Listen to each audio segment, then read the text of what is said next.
दिसंबर 2017 का दिन था। बाबा साहब डॉक्टर अम्बेडकर का परिनिर्वाण दिवस। मैं और चंद्रशेखर रावण दोनों पार्लियामेंट के प्रांगण में थे। चंद्रशेखर भाई ने कहा कि ये पार्लियामेंट का राजनीति का पवित्र मंदिर है, इसमें हमारे जैसे मजबूत लोगों को होना चाहिए। इस बात को कहने वाले चंद्रशेखर रावण थे और सुनने वाला मैं। और आपका साथी पार्लियामेंट पहुंचा, आपको कैसा लग रहा है? मुझे अच्छा, ये चंद्रशेखर भाई मेरा इंटरव्यू कर रहे हैं तो मैं बता दूं कि मैं इतना खुश हूं कि शायद इतना खुश मैं जीवन में कभी नहीं हुआ। और उसकी सबसे बड़ी वजह यह है कि हमारे, जैसा आपने कहा कि आपके आंदोलन का साथी, तो मैं तो कहूँगा मेरे भाई, मेरे मतलब एक तरीके से कहे कि आज इंटरव्यू करते वक्त मेरा खुद गला भर रहा है, क्योंकि जो सपना हमने देखा था, जो लड़ाई शुरू की थी कि इस पार्लियामेंट में, सदन में वो लोग जाने चाहिए जो सही मायने में समाज का दुख दर्द सुन सके, तो आज हमारा साथी, आंदोलन का साथी, हमारा भाई वहां पहुंचे, तो इस बात का बेहद फक्र है। नमस्कार, मैं राहुल नागपाल और आप देख रहे हैं हमारा यूट्यूब चैनल जिसका नाम है बोल 85। मेरे साथ चंद्रशेखर आजाद मौजूद हैं और हाल ही में नगीना से नवनिर्वाचित सांसद चुनकर के सदन में पहुंचे हैं, दिल्ली में हैं, और हमने सोचा कि इनसे थोड़ी सी बातचीत की जाए। बातचीत करने का उद्देश्य, आपने तमाम चैनलों पर बहुत सारे सवाल और बहुत सारे जवाब सुन लिए होंगे, उनके सवालों के जवाब भी सुन लिए होंगे। मैं घटना से, एक संस्मरण से थोड़ी सी इस बात को आगे बढ़ाता हूं। 6 दिसंबर 2017 का दिन था। बाबा साहब डॉक्टर अम्बेडकर का परिनिर्वाण दिवस। मैं और चंद्रशेखर रावण दोनों पार्लियामेंट के प्रांगण में थे। चंद्रशेखर भाई ने कहा कि ये पार्लियामेंट का राजनीति का पवित्र मंदिर है, इसमें हमारे जैसे मजबूत लोगों को होना चाहिए। इस बात को कहने वाले चंद्रशेखर रावण थे और सुनने वाला मैं। आज उसी पवित्र मंदिर में चंद्रशेखर रावण पहुंचे हैं। पहले तो बधाई, और कैसा लग रहा है? मुझे इसको दे दो। हाँ, आप बताओ कि एक बहुजन बेटा वैचारिक आंदोलन का सिपाही और आपका साथी पार्लियामेंट पहुंचा, आपको कैसा लग रहा है? मुझे अच्छा, ये चंद्रशेखर भाई मेरा इंटरव्यू कर रहे हैं तो मैं बता दूं कि मैं इतना खुश हूं कि शायद इतना खुश मैं जीवन में कभी नहीं हुआ। और उसकी सबसे बड़ी वजह यह है कि हमारे, जैसा आपने कहा कि आपके आंदोलन का साथी, तो मैं तो कहूँगा मेरे भाई, मेरे मतलब एक तरीके से कहे कि आज इंटरव्यू करते वक्त मेरा खुद गला भर रहा है, क्योंकि जो सपना हमने देखा था, जो लड़ाई शुरू की थी कि इस पार्लियामेंट में, सदन में वो लोग जाने चाहिए जो सही मायने में समाज का दुख दर्द सुन सके, तो आज हमारा साथी, आंदोलन का साथी, हमारा भाई वहां पहुंचे, तो इस बात का बेहद फक्र है। मैं आपको याद दिलाता हूँ, 6 दिसंबर का दिन था और देश के प्राइम मिनिस्टर भी वहाँ आए थे और हमने शोर मचाया था बहुत जोर से। एक तरफ बाबा साहब को नमन करते, दूसरी तरफ बाबा साहब के संविधान पे को कुचलने काम करते, और शायद उस दिन के बाद दोबारा आपको वहाँ बुलाया नहीं गया। हाँ, मेरा लगभग 4.5 लाख रुपए साल का नुकसान हुआ। मुझे ब्लैकलिस्ट कर दिया गया।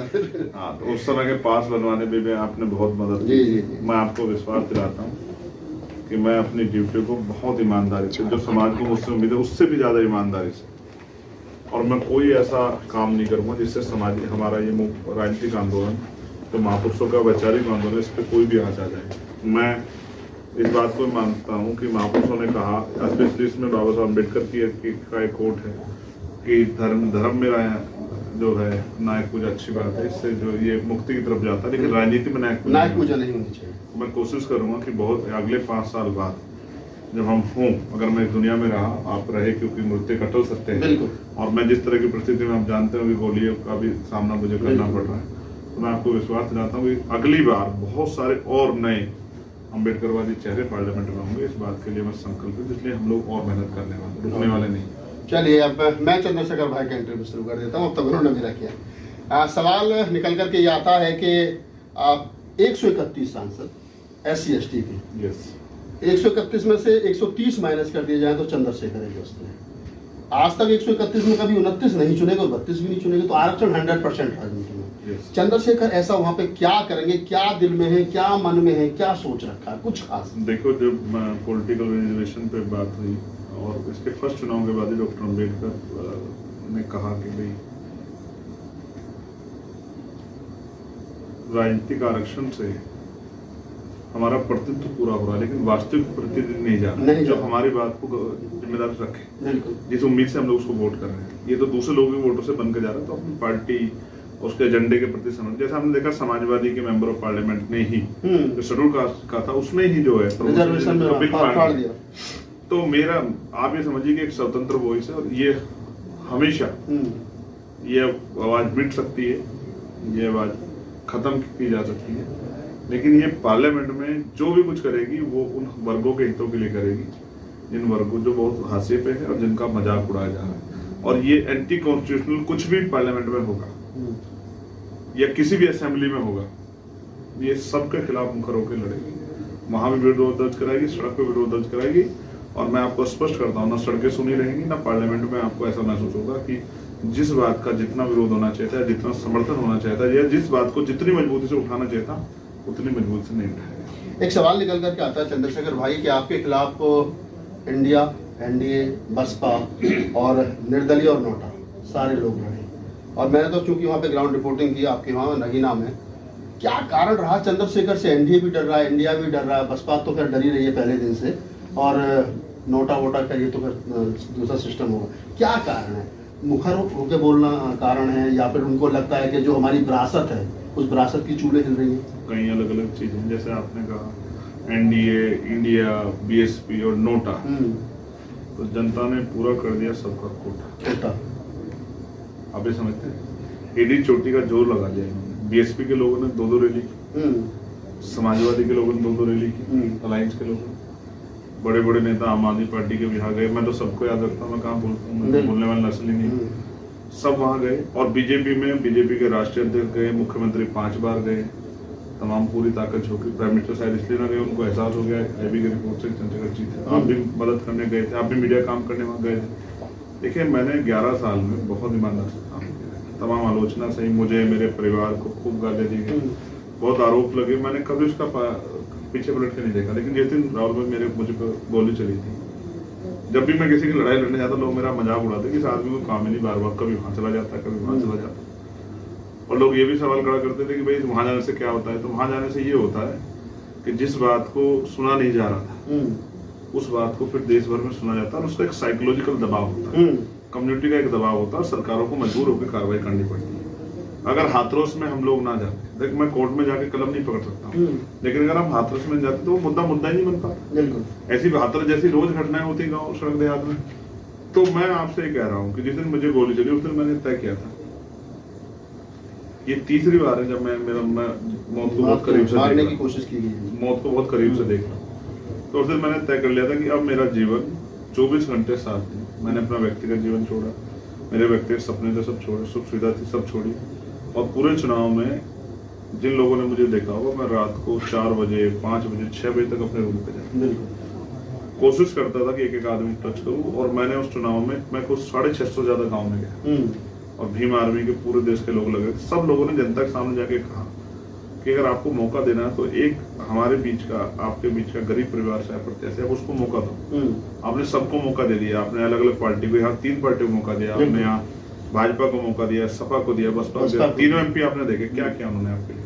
तो जनता के मन से आवाज आई कि यार बात तो सही है, इस आदमी को मौका देते। अचानक से समाजवादी पार्टी अपना टिकट डिक्लेयर कर दी, तो लोगों में गुस्सा हो गया कि यार इस आदमी को सिर्फ भाजपा से नहीं लड़ना, ये तो अलायंस भी इसको रोकने के लिए एडी चोटी का जोड़ लगा। ये एक फिर हमारे एक छोटे भाई चले गए, वो हमें बहुत गाली वाली बके वहां जाके, तो वो गाली बके तो हमारे लोग अंदर से बंद कहने लगे इनका दिमाग खराब हो गया, इनको सबको ऐसा लग रहा है कि चंद्रशेखर ही अकेला प्रत्याशी है।